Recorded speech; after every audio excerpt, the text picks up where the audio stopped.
Okinawa was the scene of the last great battle of the Pacific War. The capital and nucleus of the bead-like Ryukyu chain, Okinawa was only 495 miles from the coast of China, 380 miles from Formosa, and 415 miles from Kyushu. It screened the East China Sea, insulated the teeming coastal cities of China, and it was the lock on Japan's southern door.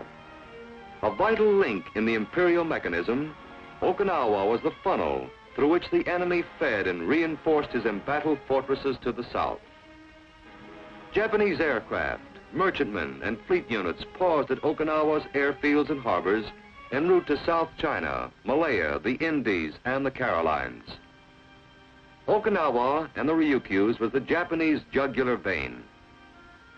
In American hands, Okinawa would represent the first conquest of Japanese home soil, for this island was an imperial prefecture. In American hands, Okinawa would mean the reduction of Japan from a powerful empire to an isolated land awaiting the shock of invasion. In January and February 1945, carriers of the United States Navy probed the waters of the East China Sea, launching strike after strike against the Ryukyus. Okinawa was the principal target for cameras as well as bombs. Off Okinawa, a fringing reef extended seaward, in some places to a distance of 2,500 yards. Behind the reef that girdled the island lay hundreds of miles of unbroken rocky coastline. Naha, once a prosperous port city of 65,000 people, this city had become a constant target and heavily populated. Here the terrain was undulating and contained small coral hillocks. In central Okinawa, the terrain grew irregular. Wooded foothills, escarpments, and terraces replaced the level country. In the north, mountains rose out of the sea to form a virtually unbroken spine in the interior. On overcrowded, impoverished Okinawa, the people carved their terraces over whole mountains in a desperate effort to exist. Aerial reconnaissance indicated that in the coming operation, space would be an ally of the Japanese. To the United States 10th Army, commanded by Lieutenant General Simon Bolivar Buckner, went the mission of landing on and seizing Okinawa. Organized prior to the operation, the 10th Army was composed of the 24th Corps and the 3rd Marine Amphibious Corps. Comprising the 3rd Marine Amphibious Corps was Major General Lemuel C. Shepard, Jr.'s 6th Marine Division, Major General Pedro Del Valle's 1st Marine Division, and Corps troops. The plan for the initial landing of the 10th Army was as follows. The 6th Marine Division was to land on the green and red beaches, which extended generally from a point north of Sobi Town to Zampamasaki. The 1st Marine Division was to land on the right of the 6th Marine Division, between Sobi Town and the Bisha River. The 24th Corps was to land on the right of the 1st Marine Division, south of the Bisha River. Yontan Airfield, the enemy's principal fighter base on the island, was the primary objective of the 6th Marine Division. Located on a high plateau less than 2,000 yards inland from the beach, Yontan Airfield would be required as a base for daylight and night fighter marine aviation. Easter Sunday, 1 April 1945, was the day of the landing. It was designated as Love Day. Under ideal sea conditions and covered by naval gunfire, assault battalions of the 4th and 22nd Marines headed for the beaches of Okinawa. Veterans of Macon, Tulagi, Guadalcanal, New Georgia, Bougainville, Emirat, Eniwetok, and Guam. These Marines had just completed months of extensive amphibious training in the lower Solomons. While Colonel Merlin Schneider's 22nd Marines moved shoreward toward the green beaches, Colonel Alan Shapley's 4th Marines headed for the red beaches, from which they could directly assault Yontan Airfield. The beach at Okinawa was different. Landings were virtually unopposed, not only on the green and red beaches, but along the entire 10th Army front. Over the jagged coral and twisted casuarina stumps, troops moved inland, crouching low. Directly inland, the men found terraces which ascended toward a high plateau. grotesque limestone tombs have been built into the hillsides by the ancestor-worshipping Okinawans. These were potential pillboxes. With a beachhead established, the attack developed. Advancing over a patchwork of sweet potato, soybean, and rice fields, the troops neared Yantan Airfield. Amtraks lent mobile support to the infantry.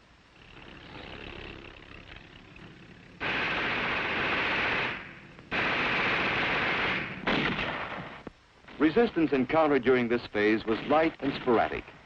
It was quickly silenced by Marine fire teams and riflemen.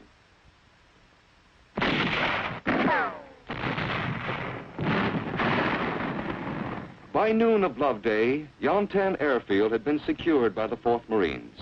The big airdrome was found essentially intact. Trapped in their revetments, enemy fighters had been destroyed by airstrikes. A master of deception, the enemy made use of dummies. This shadow-casting straw dummy had been a problem to air photo interpreters. The 6th Marine Division struck out from Yantan Airfield across the brilliant red-soiled expanse.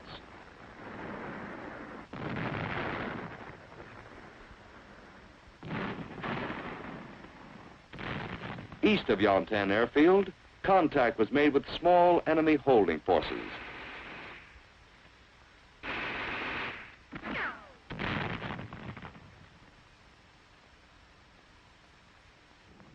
By L+3, the Pacific had been reached and the battle for Ishikawa Isthmus had begun.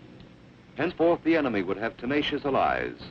Space and time were on his side. For the division, success in the north would be measured in speed and distance, as well as by casualties inflicted on the enemy. Troops outflanked the Japanese on the coasts, while battalions of infantry spliced their way into the rugged interior to find the enemy and destroy him. Ferreting him out in the heavy, deceptive vegetation was difficult. Relentlessly efficient, fire teams worked their way into position and then methodically erased snipers.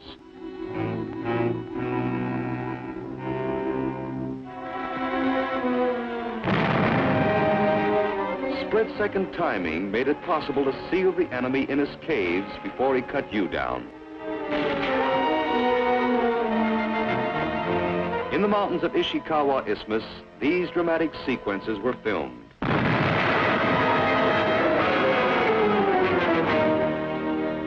Dazed and burned, the snipers survived the blast.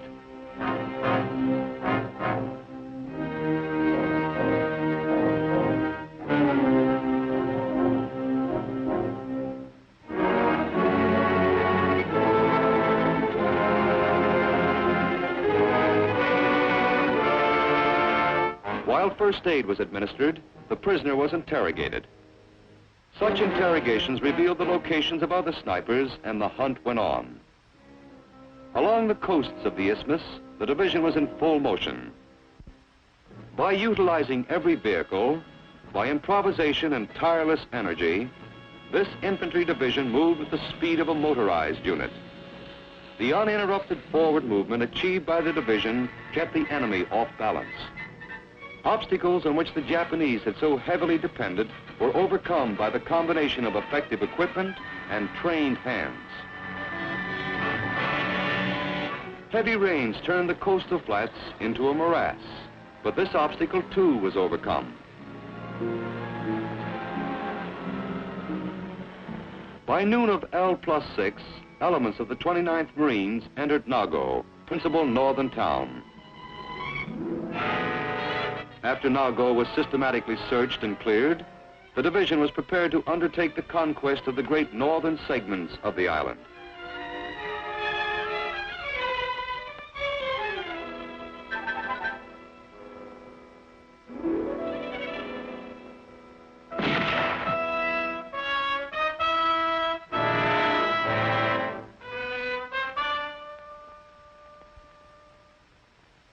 Back at the beach, the enemy is with a tide and the coral reef, and success was measured in gross tonnage moved from ship to shore.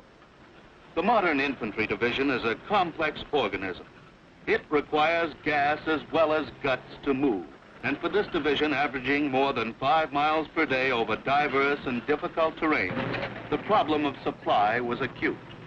Assisted by the 58th Seabees, the 6th Engineers had labored to make Yongtan Airfield operative. A Marine observation cub came in on L+2.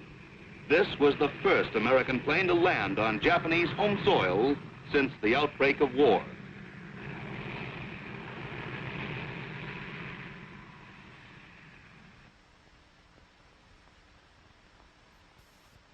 Meanwhile, the 29th Marines were penetrating Motobu Peninsula against a progressively rising tempo of enemy resistance. Simultaneously, the 22nd Marines crossed the colorful broad expanse of northern Okinawa.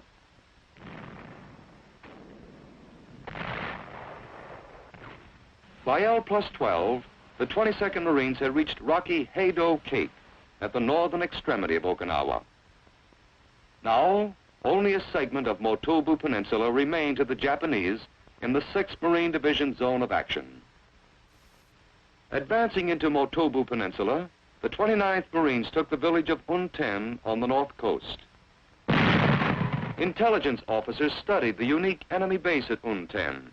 Here, midget submarines were moved over tracks to protective caves in the hills.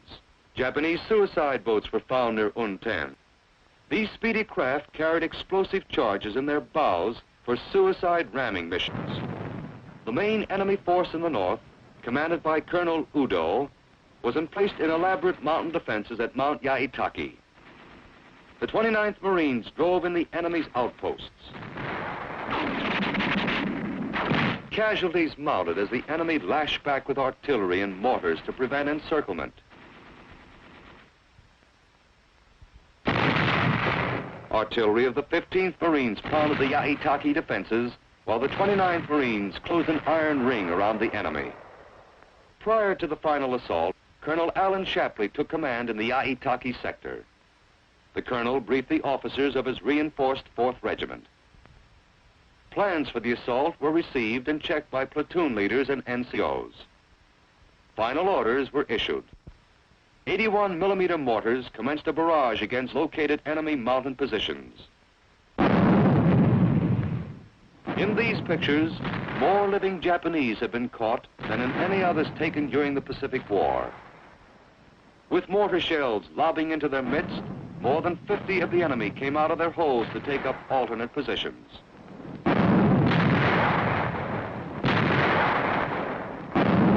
Artillery joined the concert of mortars, increasing the effect. The attacking Marines had come to close quarters with the enemy. This man had just been shot in the hand. With the corpsman at his heels, he took cover. Pressure was brought to bear on the enemy at the base of the mountain. Then the assault commenced. On L+14, the 4th Marines went over the top to engage in a bitter hand-to-hand struggle for Yaitaki Peak. By nightfall, the enemy's last grip on northern Okinawa had been broken. Mount Yaitaki had its price. But Colonel Udo's entire Japanese garrison was annihilated.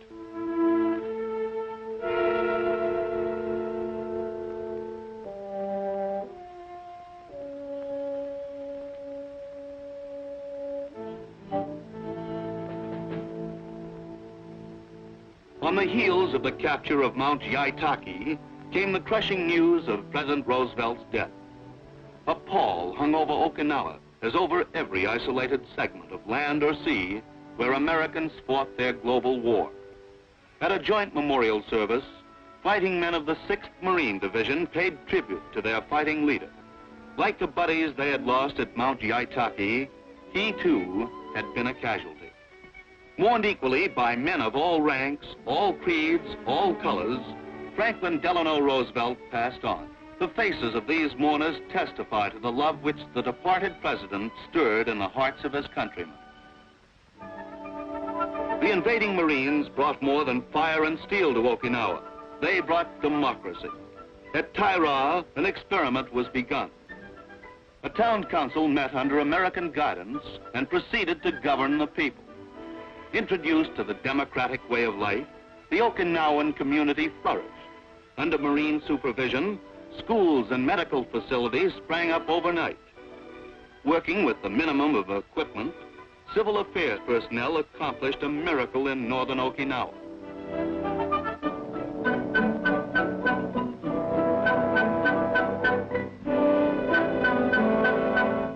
From the time of its inception, Taira received as many as 1,500 civilians a day. They came sick, disorganized, and despondent, their pitifully few possessions destroyed. At Taira, they were absorbed, given new impetus to live. At Taira, they found promise, a promise of freedom from fear and want, and the promise of a new Okinawa.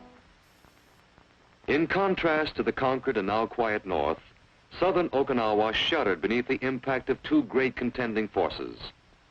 Lieutenant General Ushijima's 32nd Japanese Army was holding its powerful defense line with a force estimated at 50,000 men. The line was anchored on the west of the Asa River, contained the hill mass north of Shuri in the center, and was anchored on the east in the hill mass at Yonabaru. General Ushijima's Naha-Shuri-Yonabaru line was actually a series of cave defenses, closely coordinated and elaborately constructed. Whole coral hills had been carved hollow as far down as 50 feet beneath the surface of the earth. Each of these hills contained barracks, galleys, communication facilities, electricity, and storage space. Each hill was a land battleship carved out of coral, impervious to artillery fire, naval gunfire, or aerial bombardment. The Naha-Shuri-Yonabaru line was the most difficult single barrier to a ground offensive faced by American troops in the Pacific. While the 6th Marine Division was engaged in reducing the north, the 24th Corps had attacked the line, but had failed to secure a penetration. Action flared along the flaming coral ridges between the East China Sea and the Pacific, and casualties rose in the ranks of the attacking divisions. To maintain pressure on the enemy, Major General Geiger's 3rd Amphibious Corps was ordered to take up positions on the 10th Army right front. The 1st Marine Division moved into the lines during the first days of May. Orders for the commitment of the 6th Marine Division were received on 6 May after General Shepard's troops had moved to central Okinawa and awaited further orders. By the evening of 8 May, the division was in column of regiments with the 22nd Marines in assault. On the left of the 6th Marine Division was the 1st Marine Division, and on the left of the 3rd Amphibious Corps was the 24th Corps. The 6th Marine Division's assault of the line was scheduled for the early hours of 10 May. The 22nd Marines were in position to cross the Asa River with the aid of the 6th Engineers and to attack the enemy positions to the south. During the late afternoons of 9 May, the division's sector looked ominously quiet. The brackish, stagnant Asa wound westward to the sea. South of the river, the terrain ascended abruptly toward a high coral hill mass. Under professional eyes, the Naha-Shuri-Yonabaru line looked tough. This line was the reason why Okinawa was the bloodiest of all the sanguinary operations fought for the mastery of the Pacific. In the morning, the 22nd Marines would attack with 2 battalions abreast and their right flank on the sea.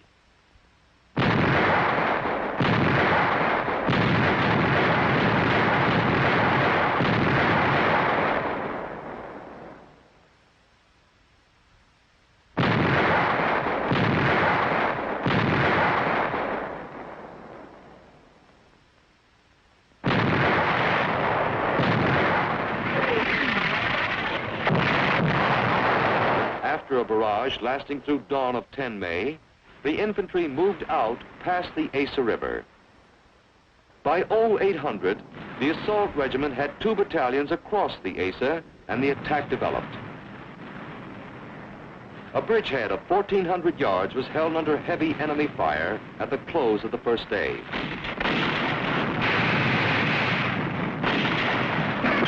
Tanks rolled over the Asa on 11 May.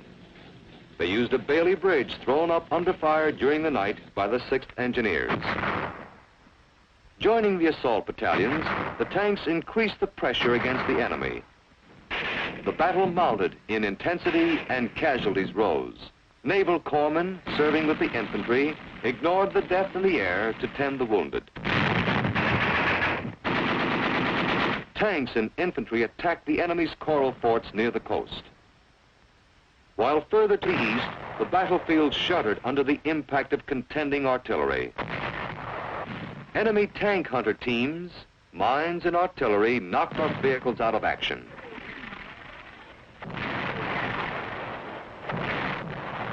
In this spectacular sequence, the crew abandoned one of our disabled tanks.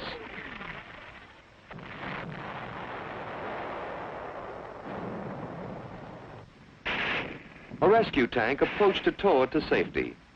The crew returned, using the rescue vehicle for cover.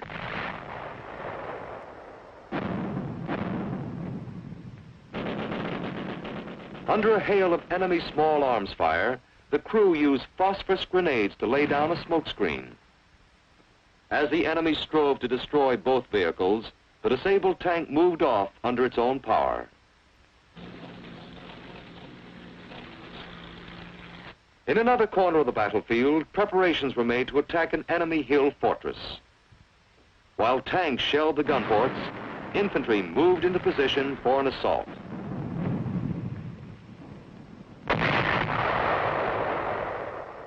Working in teams of 3 and 4 and utilizing cover and concealment, the infantry applied demolitions and flamethrowers to destroy the fort. On the morning of 13 May, the 22nd Marines drove up the last major escarpment before Naha. Troops following the highway were subjected to unrelenting enemy artillery fire.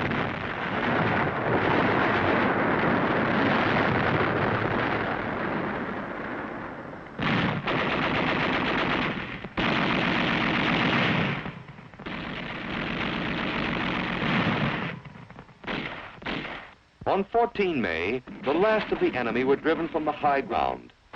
The camera caught them first. Then, one of our machine guns opened up.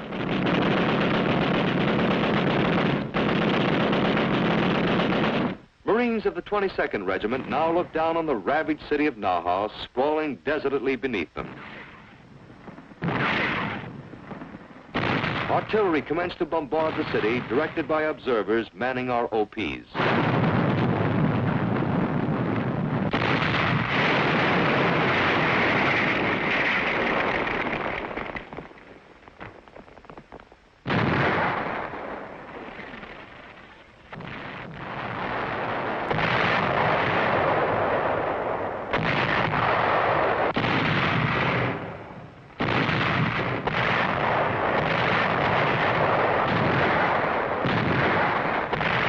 Below the high ground lay a suburban village separated from Naha by the Asato River.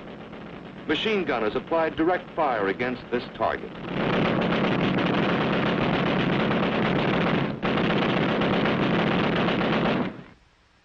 Infantry worked its way down the reverse slope among the tombs on the hillside.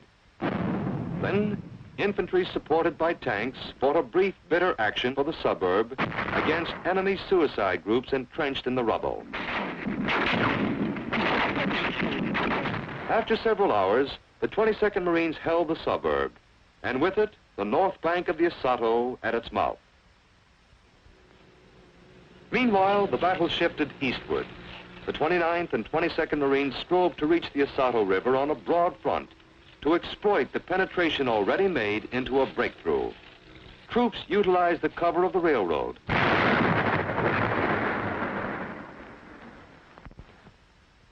As the division advanced, its left flank grew extended and exposed. With all other parts of his line holding firm, the enemy strove to neutralize the gains made by the 6th Marine Division.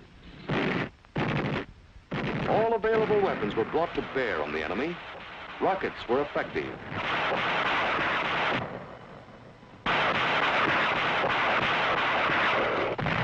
But the vulnerability of their carriers forced a hasty exit once their loads were discharged. Self-propelled artillery increased the weight of our firepower. In 4 days, the 22nd Marines had broken through at the Asa River and had reached the mouth of the Osato River. Before the Naha-Shuri-Yanabaru line could be broken, either by a wheeling movement toward Shuri or by a forward movement resulting in the outflanking of Shuri and the capture of Naha, it was necessary that the penetration be developed. Thus, the 22nd and 29th Marines, though menaced by an extended and vulnerable left flank, pressed forward to seize the north bank of the Osato. The enemy's resistance, abetted by his excellent observation and heavy volume of artillery fire from the Shuri hill mass, made progress difficult. At Sugarloaf Hill, the apex of a triangle formed by 3 small hills, the enemy was prepared to make a final stand in defense of his line. If he held Sugarloaf, the penetration would have been cauterized. If he failed to hold Sugarloaf, the line would be doomed, and the 32nd Japanese Army would be forced to withdraw further south, where it faced annihilation. Lieutenant General Buckner joined Major General Shepard to observe the 6th Marine Division zone of action. As these American field commanders studied an ugly mass of coral and volcanic ash called Sugarloaf Hill, so did Japanese Generals Ushijima and Cho. Antagonist and protagonist agreed that Sugarloaf Hill was the key on Okinawa-jima. Between 14 May and 19 May, the 22nd and 29th Marines fought the Battle of Sugarloaf Hill. It was a battle unsurpassed in Marine Corps history for the strategic importance of its outcome, for its unrelenting bitterness, and for the lives it cost per foot of ground. The men rose out of the earth and moved toward the hill. They clambered over its barren sides as enemy rifle and machine gun fire swept about them. Carefully, they worked toward the summit. Over the rim of the summit were hundreds of the enemy entrenched in caves. Less than 20 yards separated these Marines from the Japanese.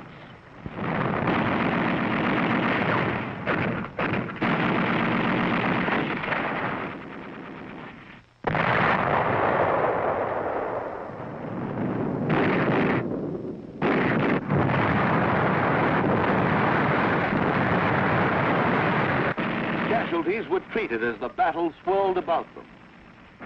The story of Sugarloaf was indelibly written on the faces of the living and the dead. Driven off by massed enemy fire, the Marines came back for another assault.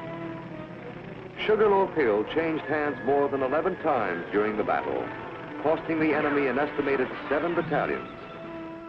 Its price in Marines was heavy, too. During the 10-day period, our losses numbered 2,662 killed and wounded. In addition, the 29th and 22nd Marines suffered the loss of 1,289 men due to exhaustion and sickness. Back on the summit, the men dug in and fought to hang on in the face of devastating fire.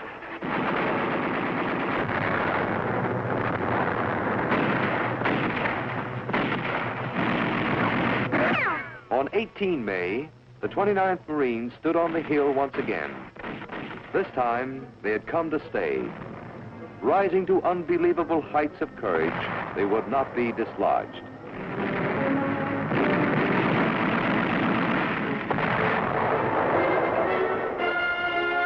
By the morning of 19 May, Sugarloaf Hill was ours.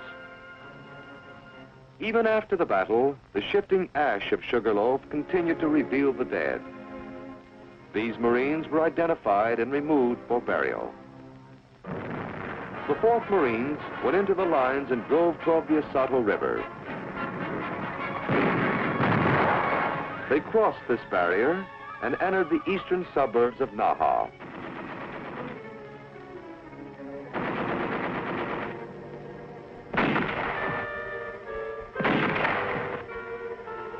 The people called it the Rain of the Plums, and it lasted 16 days and nights. It had rained throughout the battles at the Asa River and at Sugarloaf Hill, filling foxholes with stagnant water, making rivers of roads, disrupting supply and communication. The rains closed all overland supply arteries.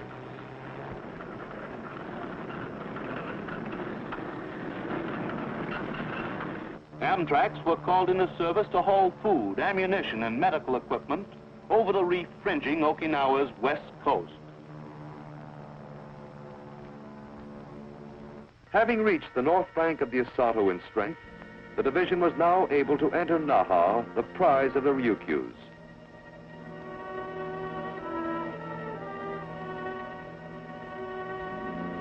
Complete familiarity with the technique of street fighting, emphasized by Major General Shepard in the training phase, now paid off.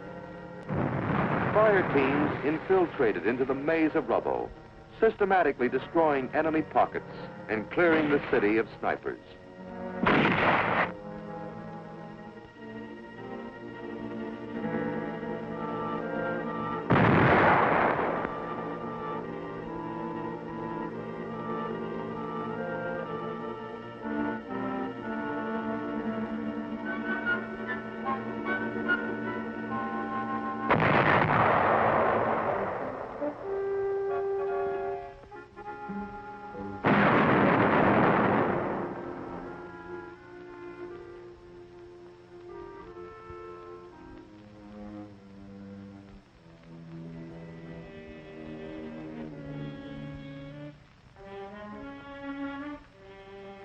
The veterans of the Solomons, the Marshalls, the Marianas, who composed the 6th Marine Division, had kept the image of the city before them for more than 25 days of intensive battle.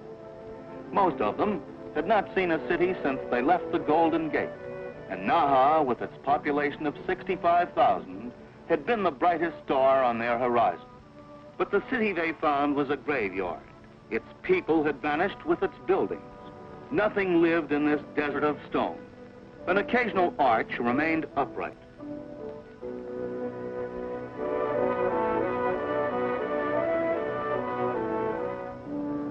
An occasional derelict poked its way upward from the carpet of rubble. As though by miracle, the city's 2 Christian churches were still standing.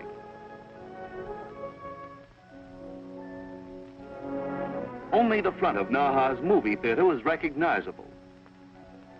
Naha's antiquated rail yard were wrecked beyond repair. Bridges no longer spanned the Osato Canal. The 6th Marine Division did not pause in captured Naha. Troops poured through its streets and out into the countryside to the southeast, where contact with the retreating enemy was being maintained. When their Naha-Shuri-Yanabaru line became untenable, as a result of the penetration made by the division at the Asa, followed by its victory at Sugarloaf Hill, the Japanese were forced to withdraw southward. Once out of his elaborate coral fortresses, the enemy was subjected to devastating artillery, air, and naval bombardment. Much of his equipment, personnel, and combat efficiency was lost on the roads during his withdrawal to the south. The Japanese formed a new line based at Yeju Daki Plateau and Masato Ridge, where they were to make their last stand. General Ushijima decided, however, to maintain his garrison on Oruku Peninsula for the following reasons. 1, the enemy could deny us the use of Naha Harbor and Naha Airfield. The harbor was of particular value to the 10th Army because it meant shortened supply lines to the forces that would attack the Yeju-Daki-Masato line. 2, by holding Oruku Peninsula, the enemy could maintain a threat to the rear of 10th Army forces attacking the Yeju-Daki-Masato line. 3, because Oruku Peninsula was heavily fortified, the enemy assumed that weeks of sanguinary effort would be required to reduce it. And this was consistent with General Ushijima's avowed purpose of waging a battle of attrition on Okinawa. To the 6th Marine Division fell the mission of capturing Oruku Peninsula. The enemy watched the division advance toward the Kokuba River and girded himself for an attack from the east. Major General Shepard waited for the defenders of Oruku to dispose themselves on the east, and then, masking his intentions, followed a plan that undoubtedly saved hundreds of Marine lives and cost the enemy his strategic peninsula in less than 2 weeks. At dawn of 4 June, while the enemy awaited an attack from the east, the 4th Marines came ashore on the western beaches of Oruku Peninsula. Having capitalized on the maneuverability of his amphibious force and having achieved the element of surprise, General Shepherd found the Oruku beaches lightly defended.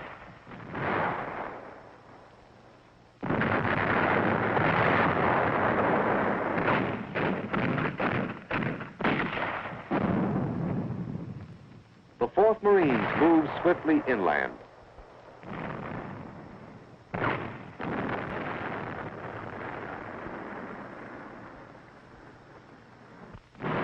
As the light from the east grew brighter, supporting waves continued to come ashore to develop the beachhead.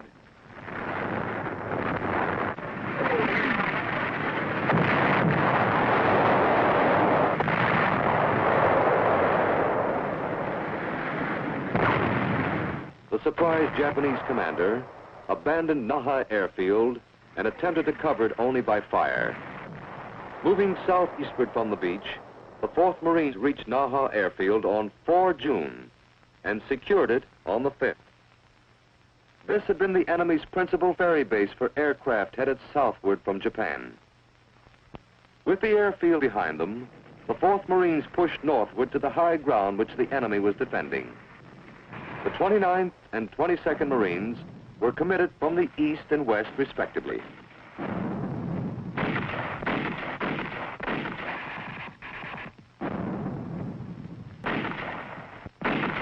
Thus, by a series of rapid maneuvers, the formidable enemy garrison was reduced to a pocket under attack from 3 directions. Again, the enemy was defending a series of coordinated cave positions. Each fortified hill was overrun and liquidated, and then an adjacent hill came under fire prior to assault. The enemy struck back. Armed with a surplus of weapons, he inflicted casualties.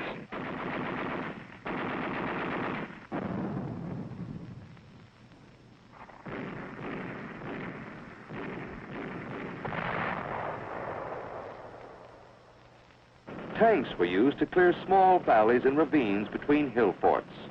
Troops moved quickly from hill to hill, for the low areas were covered by the enemy's automatic weapons. When an enemy hill was reached, the grim business of reducing each gun port and air vent by fire team action proceeded. Streams of fire poured into the ventilating system of a fort proved effective.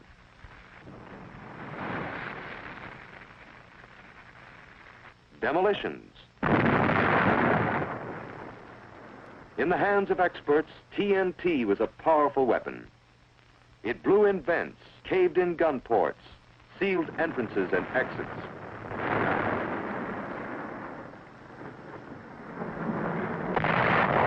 The enemy employed mines extensively, particularly in the coastal flats, roadbeds, and on the airfield. Trained personnel cleared these areas.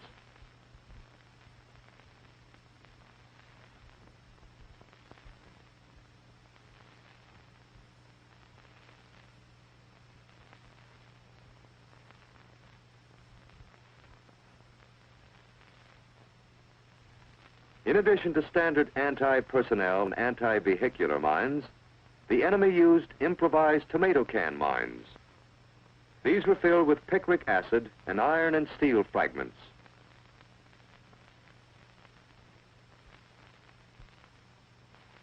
During the closing days of the Peninsula Campaign, prisoners were taken.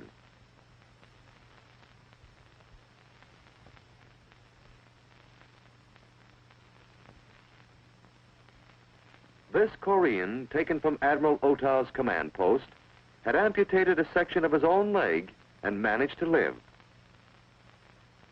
Driven from the high ground and trapped in the weeds, the enemy had 2 alternatives: to die or to surrender. The majority chose to die. But many surrendered, and in numbers that were, until that time, unprecedented in Pacific warfare. Victory at Oruku Peninsula meant the opening of the port of Naha. Dredging operations and reconstruction began immediately with the collapse of enemy resistance across the water. This Bailey Bridge was a monument to the labors of the 6th Engineer Battalion. It was the longest Bailey Bridge ever constructed by the Marine Corps. It spanned Naha Cove, linking Naha with Oruku Peninsula, and had been constructed under fire. The Battle of Okinawa went on. 10th Army divisions attacking the Yeju-Daki-Misato line were making limited progress. The 6th Marine Division moved into the lines opposite Misato Ridge. With the 22nd Marines in assault, the attack jumped off on 17 June. Misato Ridge was a jagged pile of coral.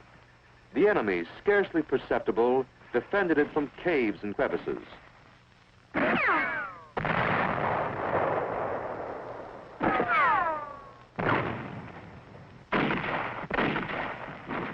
But by late afternoon of 17 June, the 22nd Marines had taken the ridge and were pushing beyond its reverse slope.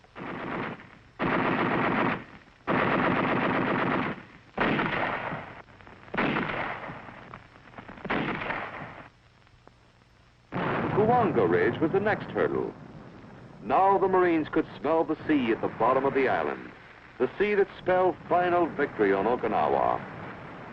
Behind a wall of fire, they pushed forward until they had crossed Kuwanga Ridge. The 4th and 29th Marines advanced across the last open field. Their lines moved relentlessly forward, pinning Japanese soldiers and Okinawan civilians against the sea. Flamethrower tanks set fire to the last patch of woods left to the enemy. On 21 June, the 6th Marine Division reached the cliff at the southernmost extremity of the island. But below the cliff, a disorganized and defiant enemy remained. Now the tremendous task of capturing or killing the remaining enemy and saving the thousands of helpless civilians began.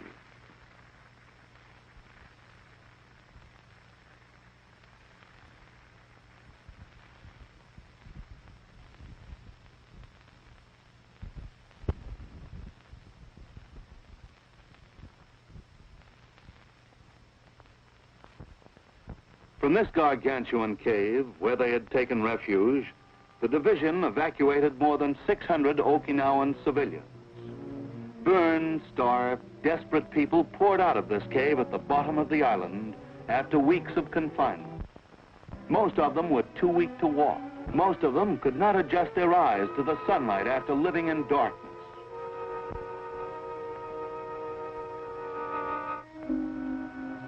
After receiving emergency first aid, refugees were taken by truck to the civilian compound north of Itoman. Those who were able went by foot.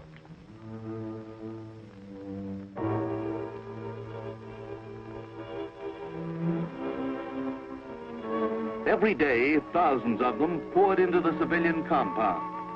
The division handled 24,308 civilians on southern Okinawa alone. Each of them needed food and medical attention. Each of them needed to be screened and organized. Pitiful specters. This family typified the condition of the people. Medical personnel worked incessantly. There was little time for sentiment. There were not enough hours in the day to repair these broken people.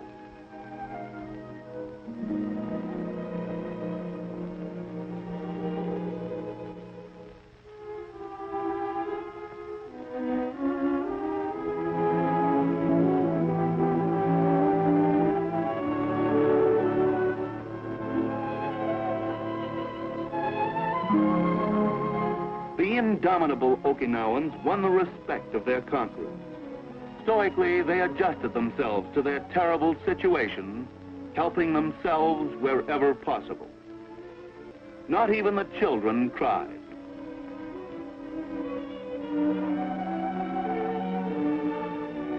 For the able-bodied males, there was work to be done. After they were screened by counterintelligence, the men were organized for labor on the roads and in the fields.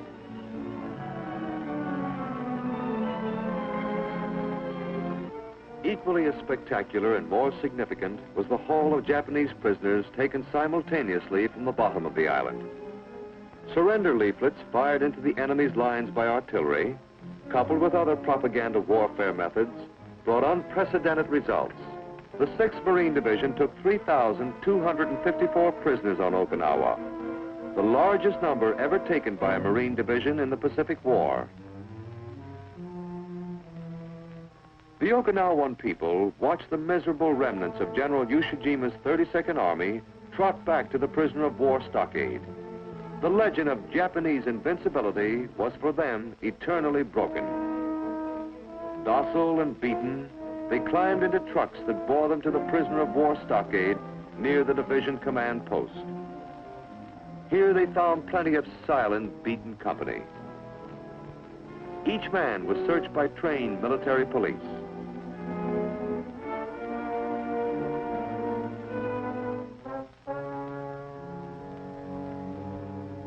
Each man was interrogated by Japanese language officers, and the information received was checked by order of battle officers and forwarded to higher echelon.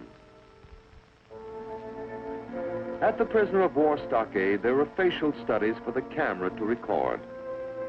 Each face spoke without moving its lips.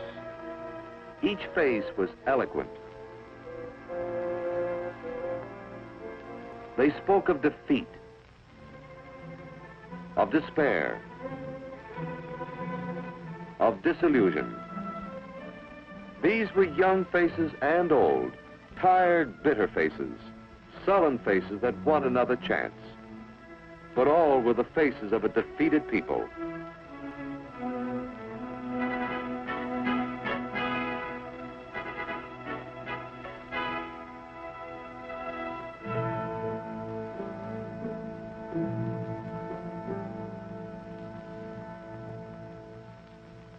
The 6th Marine Division raised the Stars and Stripes for the second time on Okinawa-jima. They had raised the flag over the north, now they raised it over the southernmost extremity of the strategic island. The 6th Marine Division left the best part of itself on Okinawa-jima. But with its heroic dead, it left a record worthy of them and of the United States Marine Corps. The 6th Marine Division captured more than 75% of the total area of Okinawa-jima. It captured the two principal airfields on the island. This division captured the city of Naha, largest ever taken by the United States Marine Corps, and the first city to be wrested from the Japanese Empire. This was the division victorious at Mount Yahitaki that won the critical battle of the operation at Sugarloaf Hill. The 6th Marine Division killed 23,000 Japanese and captured more than 3,500, a record unsurpassed. The enemy called the 6th the Tiger Cub, called it the American division that could break up the battle for Okinawa. The enemy was right. The 6th Marine Division suffered 8,227 battle casualties on Okinawa-jima. 1,622 of these lie buried near the East China Sea.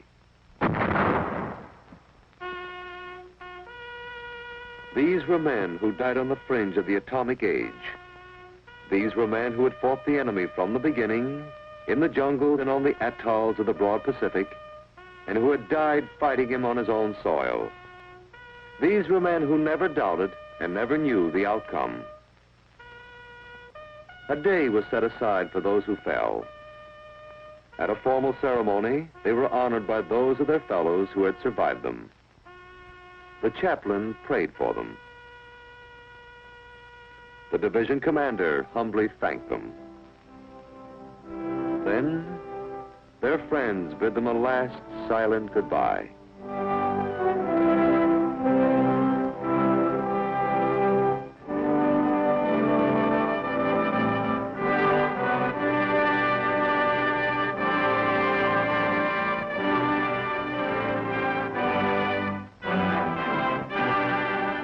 Died for God and country.